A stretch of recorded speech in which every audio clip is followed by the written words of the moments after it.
Okay. And then that first group of you have come in with this energy as the Emperor. This is somebody who is, has a lot of life experience under their belt. They know who they are. They know themselves really, really, really well. Okay. They know what works for them. They know what doesn't. They know what types of people they want to be with. They know what career path is good for them. And they also know, what not to get involved with. Okay. Like never again. So I feel like, you've come into this sense of like strength and fortitude and just knowing yourself inside and outside very, very well. And then I also see on the latter group of you, group number 2, that were like late bloomers, getting out into the world and being able to overindulge in all of that at at a later age. And I feel like you're at a point where you want to shirk responsibility. You're just like, I've lived my life as a straight-laced person for so long, and I just want to break free from it. So I felt like life has been a series of constraints, a series of just like limitations. People telling you, these are the limits. You can't really get past the limit. Or people telling you these are things you're expected to do. So I do feel a situation where there might have been a lot of restrictions. There might have been a lot of like rules are rules. Rules are put in place, and you just have to obey the rules. And so what's coming through here? 10 of Swords. Things are like really bunched up. Things are just restrictive and confining, and we don't really know which way to go. 8 of Swords, being stuck in a mental prison where our thoughts, our fears, our, just like being pinned down to social expectations, cultural expectations for some of you, responsibilities, and just, you're wanting to do the right thing, but you feel like it's just so hard, right?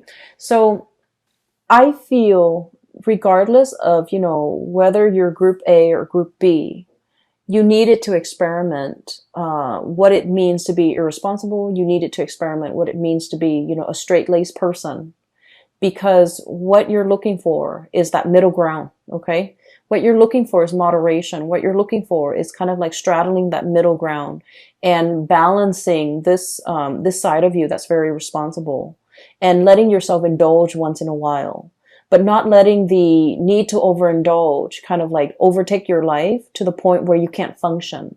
So I feel like the universe is teaching you a very important lesson about moderation, about, walking a middle path, about really finding your own way. Okay. Never mind the social expectations. Never mind what people expect from you, or never mind what you feel is expected of you. It's just a matter of figuring out that perfect medium that works for you. And I feel like you're still in the process of trying to find that.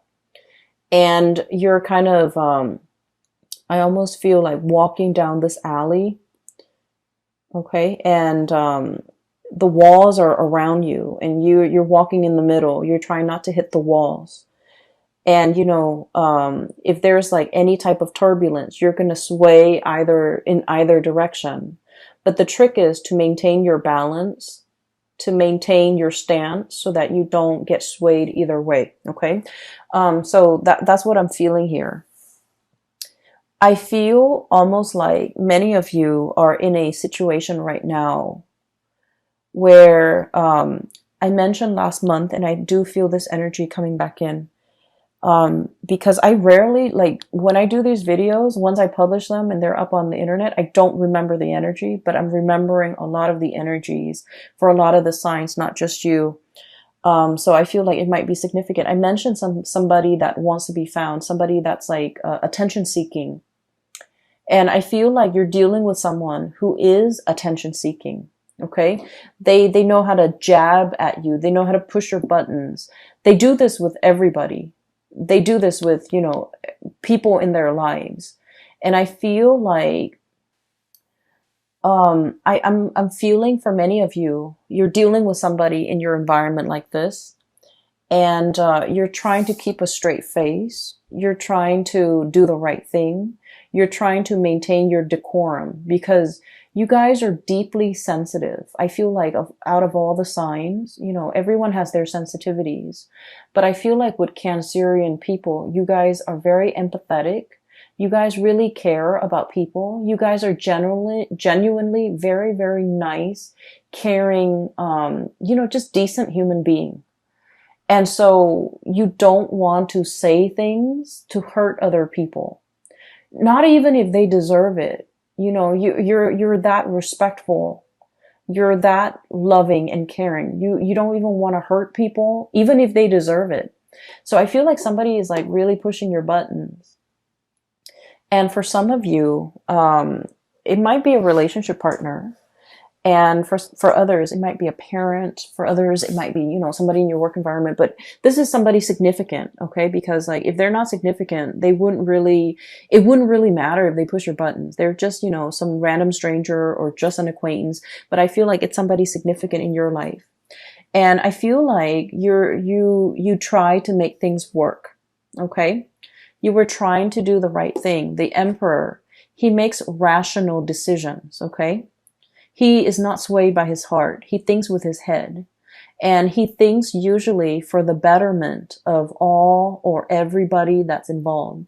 So he knows how to make sacrifices. He understands that with every decision, there is collateral damage, okay? So I feel like this is your energy where you're in a position that you feel, I have to make some sacrifices for the greater good. And I feel like you might have, known that something wasn't going to work out. There's a situation you're like, oh, it's never going to work out, but I owe it to the other person. I owe it to myself. I owe it to everybody involved to do the right thing, to give it a second chance, to give it a try, to really work things out. And I feel that you maintain your decorum, your calmness, your temper in this situation. And then I feel like the other person was not able to elicit an emotional response out of you. So in the past, they might have pushed your buttons, and then, there might have been like sparring back and forth and things like that. This time, you have grown, you have matured, you have realized that these are cycles, these are recurring themes, and I'm not going to feed into this energy. And so you remain very, very calm. And because you remain very calm, the other person was not able to get a rise out of you, to get an emotional reaction out of you. And so I feel like they had to check themselves out. Okay, you didn't even need to lift a finger. You didn't need to be the bad guy in this situation. They just could no longer get that emotional response out of you. And so they chose to kind of exit the picture, exit stage left, okay? Ten of Swords. It's an ending to a situation. It's a situation that was very heavy. It was, there were a lot of ideological differences between you and the other person. You say one thing, they mean, they misinterpret and think you mean another. What you feel is important is like things that should be prioritized. They don't feel as important. So it's like, it's a situation where you're never going to see eye to eye because your values are very different. And so the longer you stayed in it, and I feel like many of you had a sense of responsibility. You stayed in it for the greater good. You stayed in it because, there might have been more at stake. You stayed in it because you wanted to help the other person.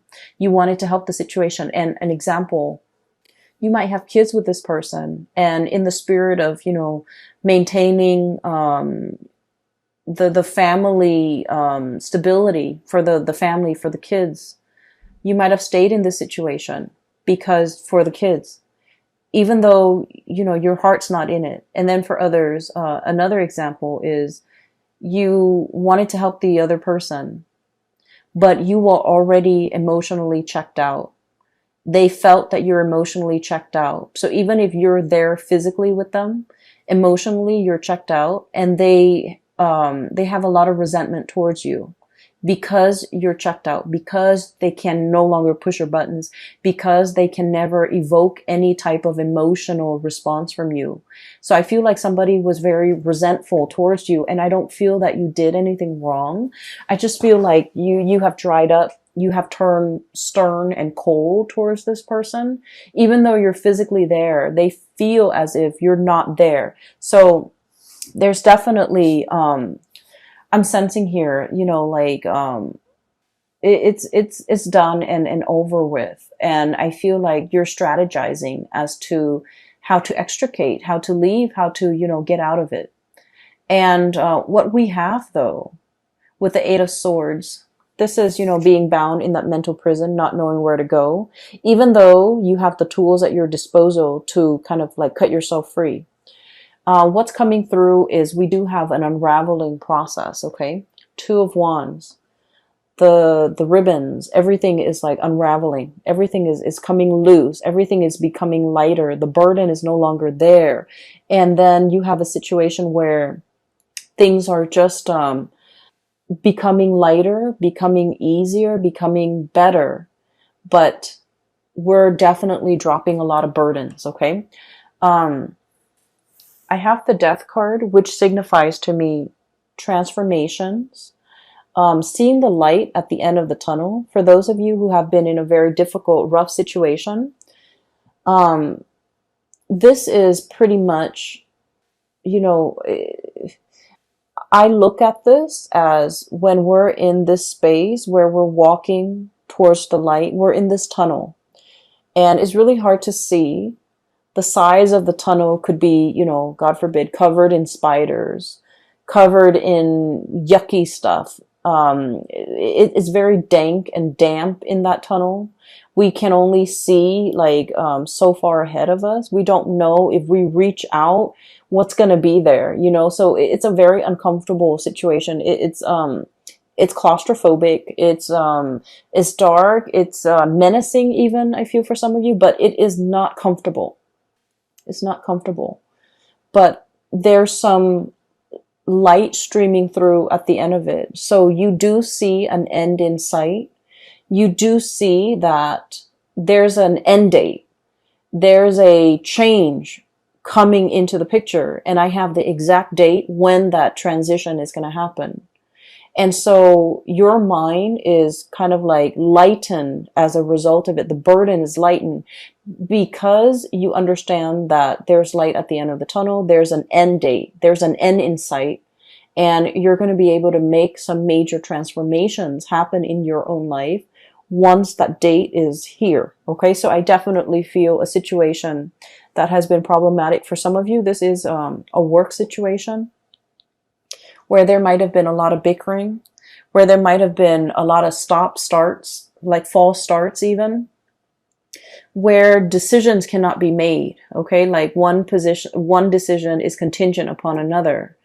And then you also have a situation where some of you could be in a leadership position and you're managing people that are just like immature, difficult to deal with, difficult to train, who get super defensive when you're trying to give them like constructive feedback. And there are so many of them and they all exhibit the same types of personality. So it's a very emotionally taxing, emotionally draining experience. And then you realize that, if you're in a supervisory position, for example, you realize, oh, there's an end in sight. Maybe it could be for some of you the end of a fiscal year where they might no longer be your subordinate. And then for others, it might be the end of a lease, the end of a housing situation, the end of a lease. For others, it might be, the end of a contract, the end of a work contract where you're shifting into something new. Or even just, for some of you, I do see like a change, a major change in your environment. It could be a housing situation, somebody moving in, somebody moving out. You might be moving location altogether. And then for others, it's just something so liberating and so freeing that you're looking forward to this end date. Okay, so I feel like you have something extraordinary that you're looking forward to.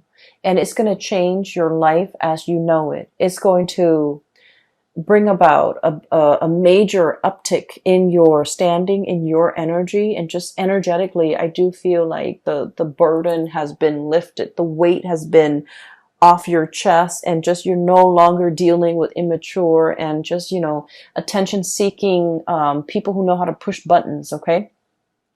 So that's looking very, very good. Let me see.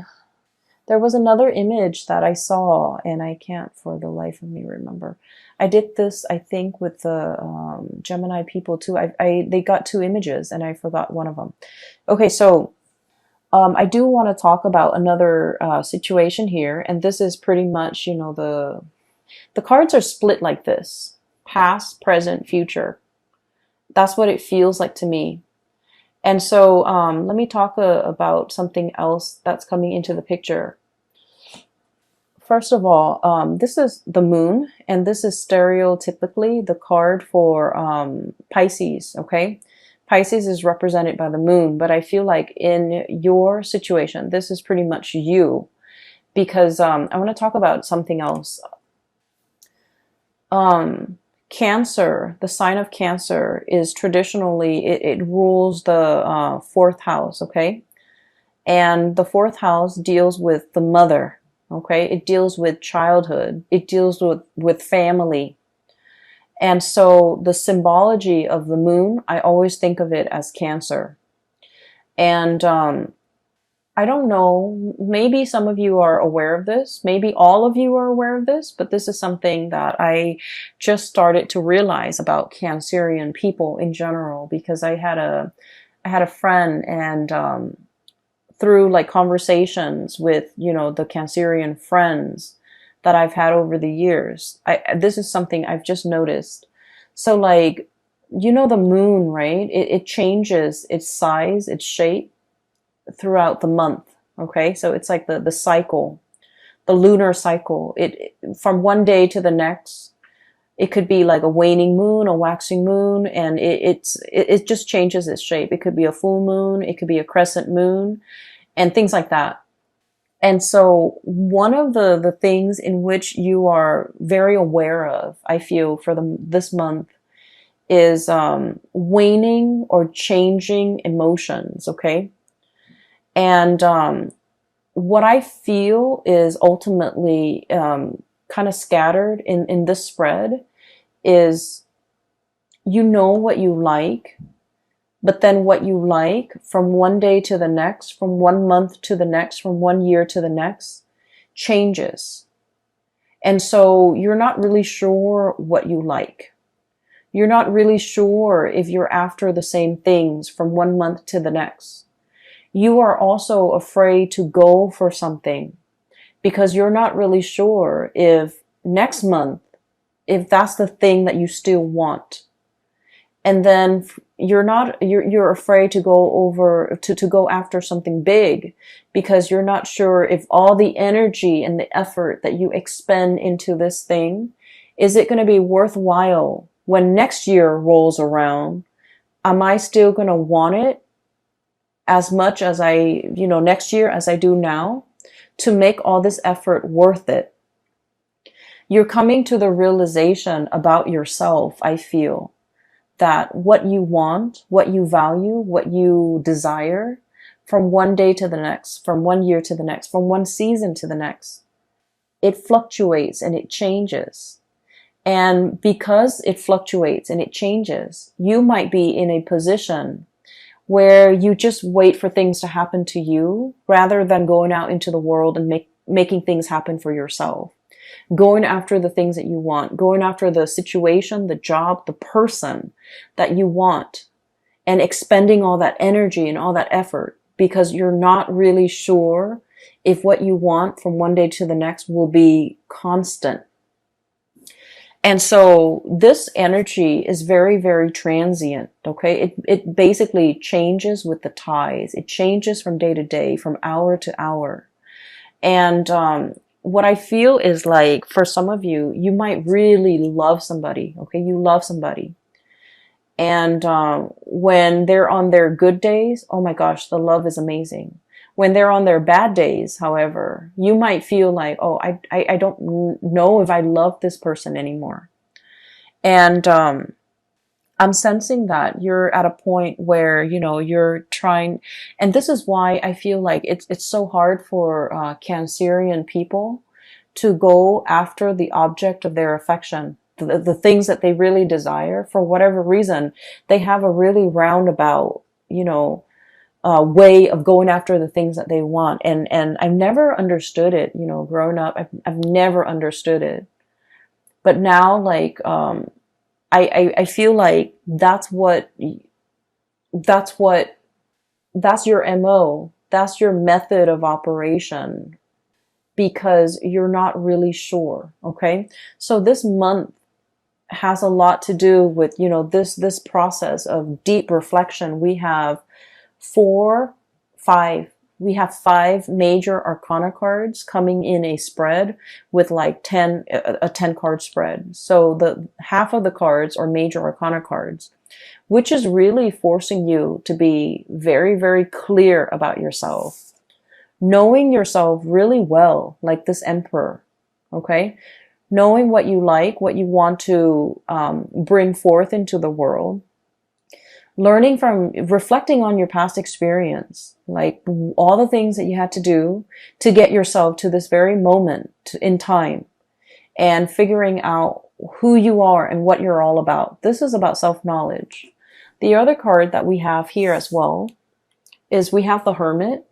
And the Hermit is wisdom. It's somebody who's very, very wise. It's somebody who's like up high in a tree, like the sloth, or or somebody who has a bird's eye view. Okay, so somebody who is enlightened, somebody who spent a lot of time on their own, and they figured out what they need to be happy. And this process isn't just something that happens overnight.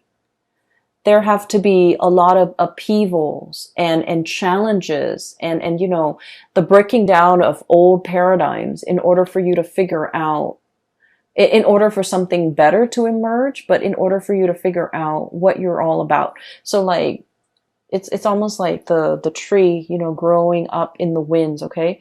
It has to be, the winds strengthen the trunks and the branches of a tree. Okay. So in the process of dealing with people who are very opposite from you, who ask you questions, who force you to defend your beliefs, that's when you're very, very sure about what it is that you really believe in. So I feel like, all of this happened because we have the Tower, the things that we think about ourselves that are not built on reality. Okay.